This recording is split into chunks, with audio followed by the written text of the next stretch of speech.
Assalamualaikum warahmatullahi wabarakatuh. Selamat datang di channel saya dan semoga diberi kelancaran rezekinya untuk semuanya tentunya. Oke, untuk video kali ini kita kedatangan tamu, yaitu satu buah dispenser dari salah satu produk Miyako. Dia hot dan cool, dengan keluhan untuk bagian dinginnya dia tidak berfungsi, katanya seperti itu. Kita akan coba dicek apakah ada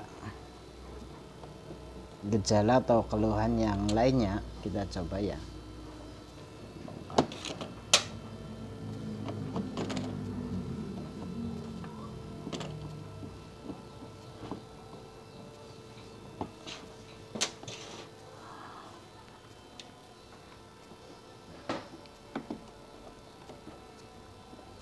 Oke, kita bongkar. Rada keras juga ya.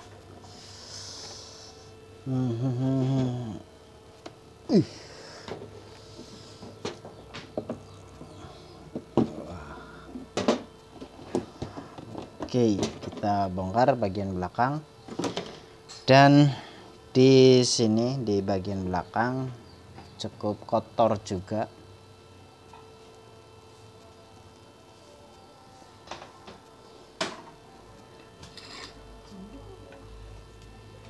Kita cek apakah ada yang putus ataupun yang lainnya. Untuk bagian sini dia tidak ada masalah. Kita isi air dulu ya, karena di sini memang aturannya seperti itu, harus dikasih air, jangan kosongan, bisa beresiko tentunya. Kita coba pakai air ini dulu.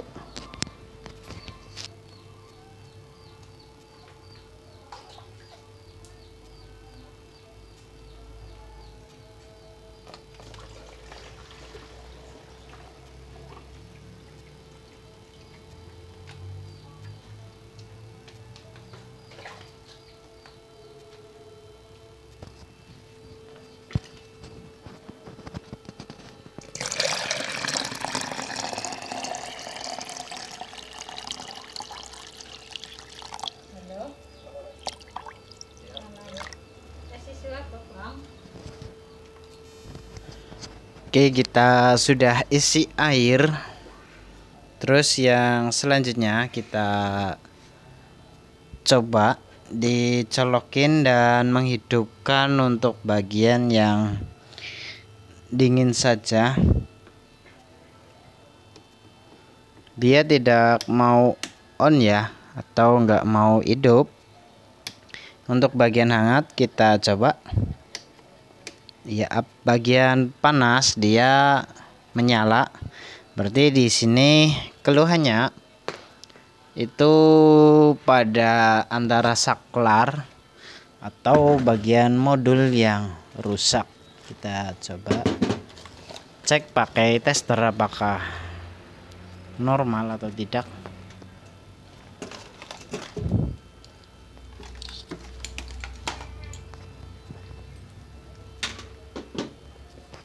Kita coba.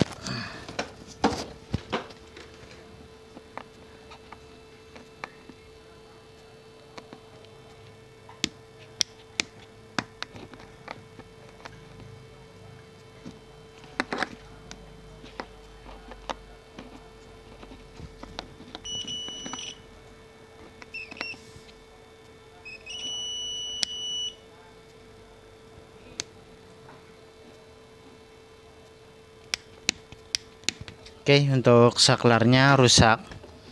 Kita coba lepas soket.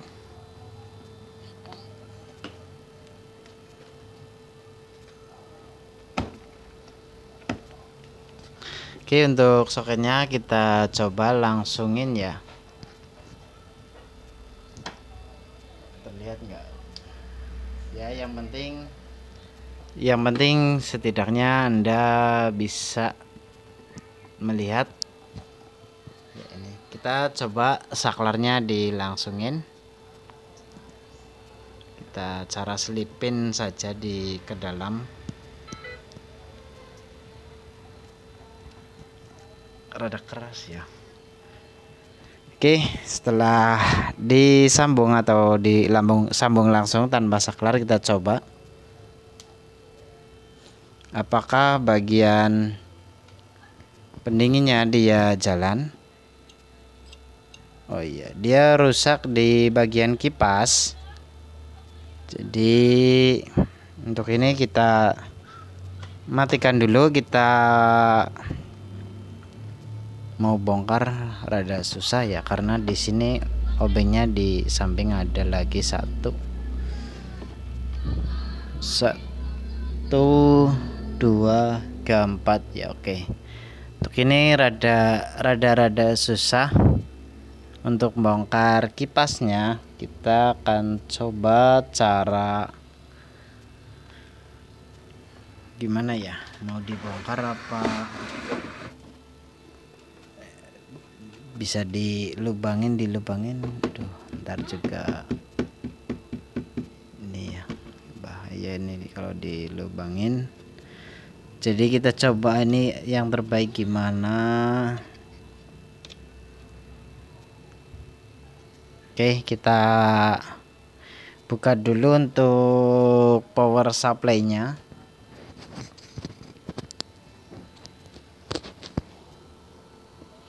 Untuk asematik bisa dibilang PSU yang ke splitter dan bagian kipas, apakah dia masih normal? Oh iya, bisa dilihat dari depan ya. Oke, kita intip saja. Lebih enaknya intip dari depan ya. Di sini dia ada lampu. Seharusnya kalau udah dilangsungin, dinyalakan itu ya dia menyala. Hanya saja untuk bagian kipas dia sudah enggak jalan. Kita akan coba bongkar PSU atau power supply unit.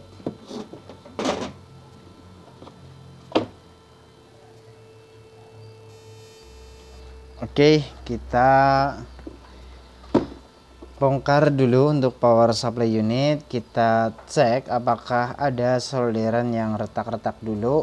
Kalau ada solderan yang retak, kita solder. Jadi ya meskipun hanya rusaknya sepele pada bagian kipas saja, namun kita perlu cek lagi untuk yang lainnya. Takutnya setelah kita ganti kipas itu ada keluhan lainnya yang membuat nama kita sebagai teknisi itu bisa turun ya. Kalau bisa emang ini dicuci, namun cukup beresiko, jadi kita nggak melakukan pencucian unit. Mungkin hanya untuk dicek solderan ada yang retak, terus kipas kita coba ganti. Untuk bagian skrup dalamnya kita juga belum tahu ya.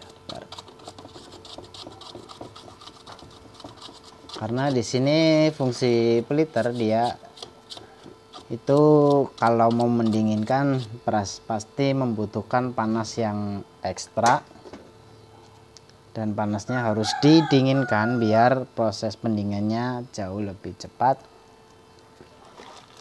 Jadi kita harus istilahnya kipasnya harus benar-benar diperhatikan atau benar-benar dicek.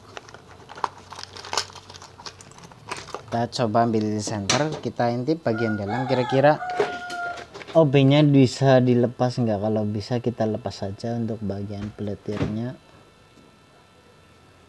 Oke, dia bisa dibongkar untuk bagian peliternya saja. Tapi bocor enggak ya? Kayaknya bocor deh. Buka peliter. Bismillah saja ya. Semoga saja enggak bocor kalau bongkar peliter. Semoga saja ya aman, semoga saja aman. Kita mau bongkar peliternya saja atau bagian pendingin sekalian, namun kita rada berhati-hati sedikit karena mau bongkar samping juga nggak mungkin kita harus bongkar total. Kita bongkarnya perlahan saja, takutnya airnya rembes keluar malah jadinya berantakan. Kalau sampai keluar kita udah siap-siap sih untuk kabel listrik, dan solder kita langsung amankan nomor 1.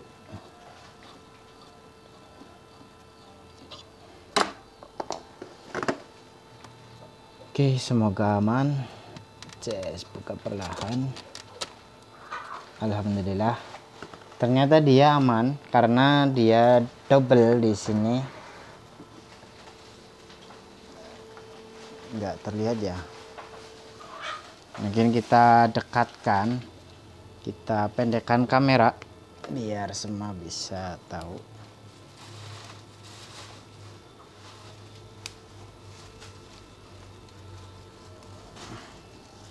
Oke, di sini di bagian sini terutama itu ada bagian pendingin yang ini dia menuju ke dalam sini. Ini sempat dingin, berarti peliternya fungsi hanya saja untuk fan atau kipas, dia tidak bekerja. Jadi kita harus, untuk ini nanti kita dibersihkan dulu.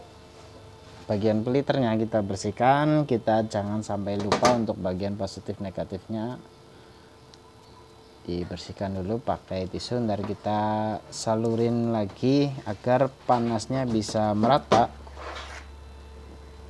Terus untuk bagian kipas kita bongkar, mumpung sudah bisa dibongkar dari belakang. Takutnya tadi ngelepas baut tengah itu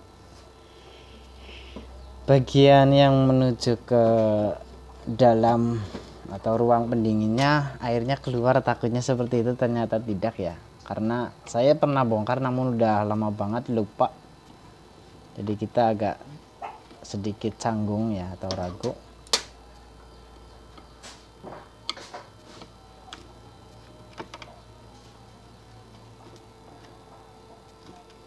Dapat kiriman dari orang, katanya suruh di servis bagian pendingin nggak fungsi, dan benar dia tidak fungsi. Ntar fungsinya kita normalkan lagi atau maksimalkan lagi. Untuk kipas dia rusak, ntar kita bongkar.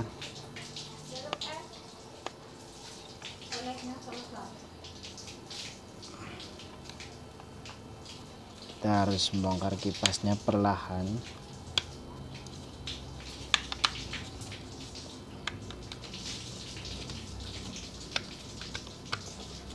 Rada keras ya. Berdebu.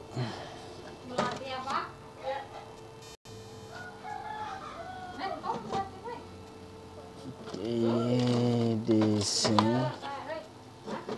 Ntar kita bersihkan mumpung lagi dibuka seperti ini. Untuk bagian sana enggak ini. Oke. Bisa terlihat ya debunya, mantap. Untuk ini dia juga kotor.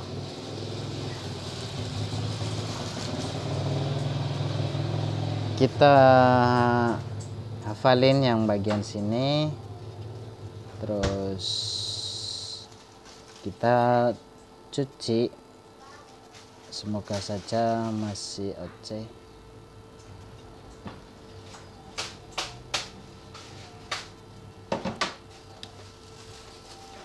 Oke, untuk bagian ini kita bersihkan dulu dari debu, dan ini untuk bagian penghantar panas dan dinginnya itu tidak maksimal.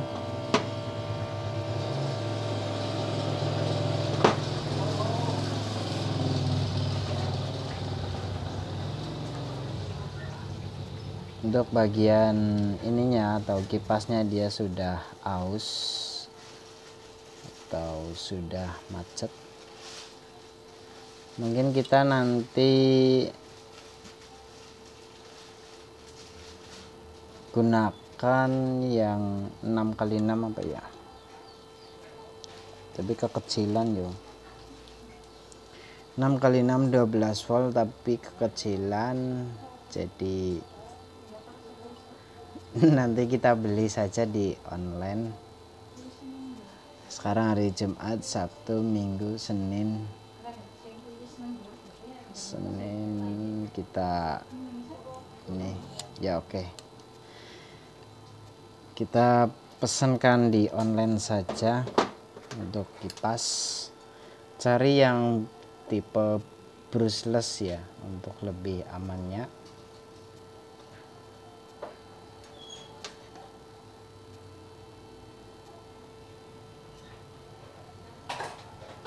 Biar lebih ini, kalau sekedar dibersihkan saja sih bisa, namun nggak lama pasti akan rusak kembali. Jadi menurut saya ini kurang bagus. Yang ini kita kurasa cukup dulu untuk bagian kita bahas pendingin kipas, dan ini kita bersihkan dulu, nanti pakai air atau kita cuci. Kita fokus dulu untuk bagian power supply unit atau PSU. Untuk fan-nya tadi masuknya mana ya? Oh ya, fan. Ada tulisannya, ada fan, ada out, peliter, terus ada ground, terus yang satu lagi ada istilahnya NC apa NIC, kontrol mungkin ya, NIC mungkin sebagai pengontrol suhunya. Kita bongkar bagian power supply. Skrup kita hafalin karena skrupnya berbeda-beda banget, tapi cuma 3 sih yang beda, yang lainnya sama. 4 yang berbeda. Untuk bagian solderannya dia masih cukup rapi, masih bagus, masih oke ya, masih bagus, oke, dan masih layak pakai, tidak ada masalah.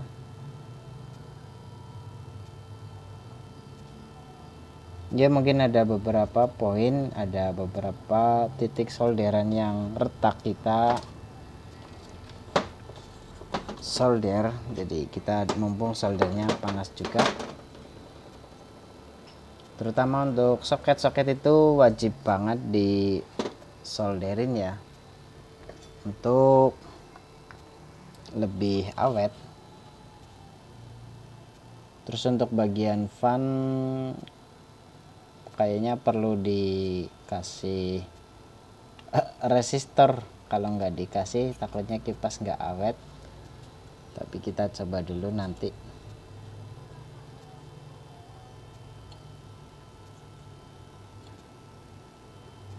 Kita melakukan penyolderan di titik-titik tertentu saja yang udah rusak atau solderannya udah nggak sempurna, kita solder. Jadi untuk power supply ini kurasa ampernya bagus banget, gede, dia kurang lebih sekitar 10-15 volt. Jadi untuk ini bagi Anda yang mungkin mau bikin sound atau ampli mini, itu bisa menggunakan ampli mini, namun dengan daya cukup besar, itu bisa menggunakan asematik atau power supply bekas pendingin atau yang bikin air dingin di ini apa namanya, dispenser. Itu untuk ampernya kurasa cukup bagus, atau bisa digunakan untuk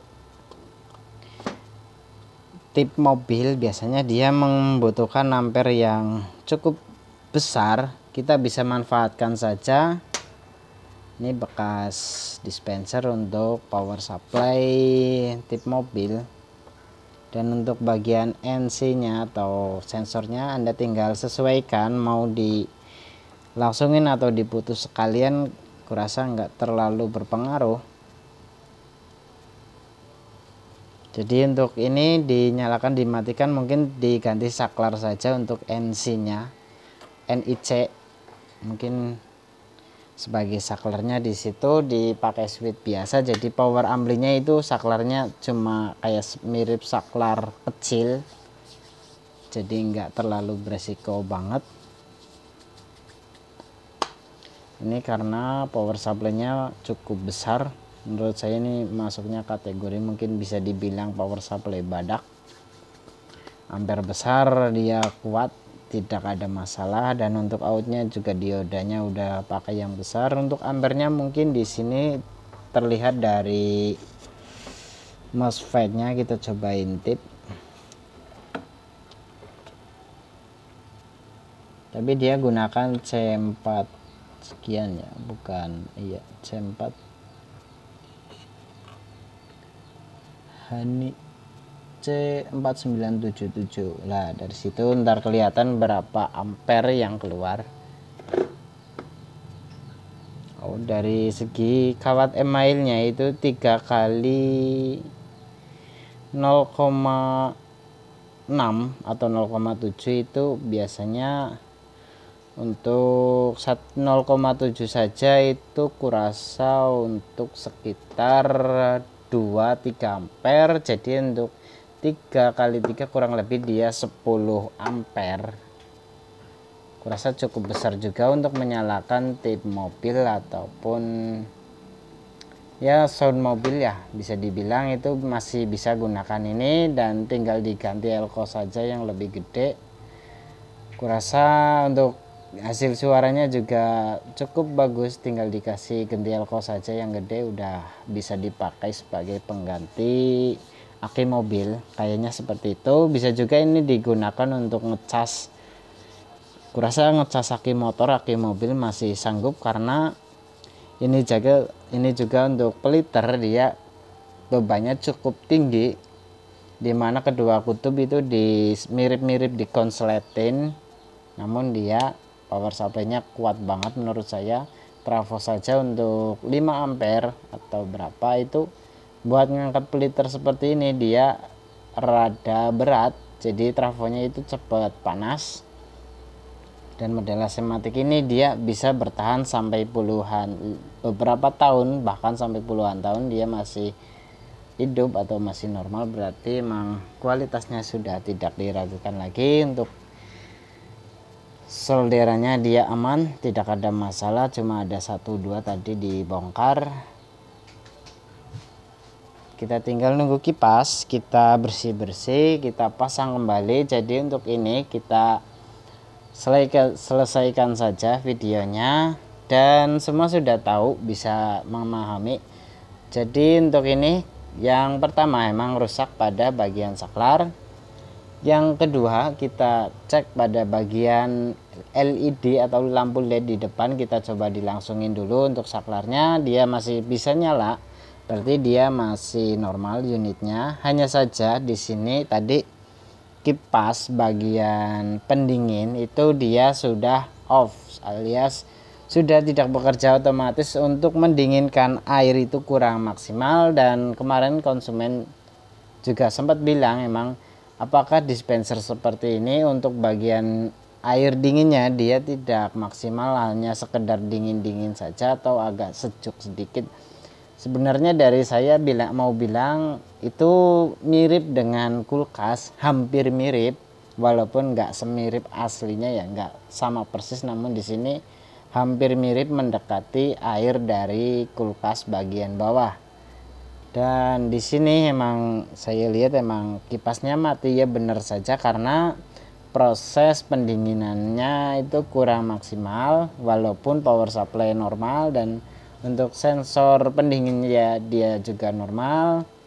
Di sini bisa kemungkinan untuk bagian mesinnya dia terus bekerja karena airnya belum dingin, jadi terus bekerja, sehingga untuk ini lebih banyak memakan listrik karena ya itu tadi hal sepele. Walaupun kipas hanya sekedar kipas, di sini hanya sekedar kipas, ketika dia rusak otomatis mesin akan terus bekerja karena kerja peliter itu kalau dikasih tegangan dia akan menghasilkan dua suhu, dimana yang satu suhu dingin, satu suhu panas.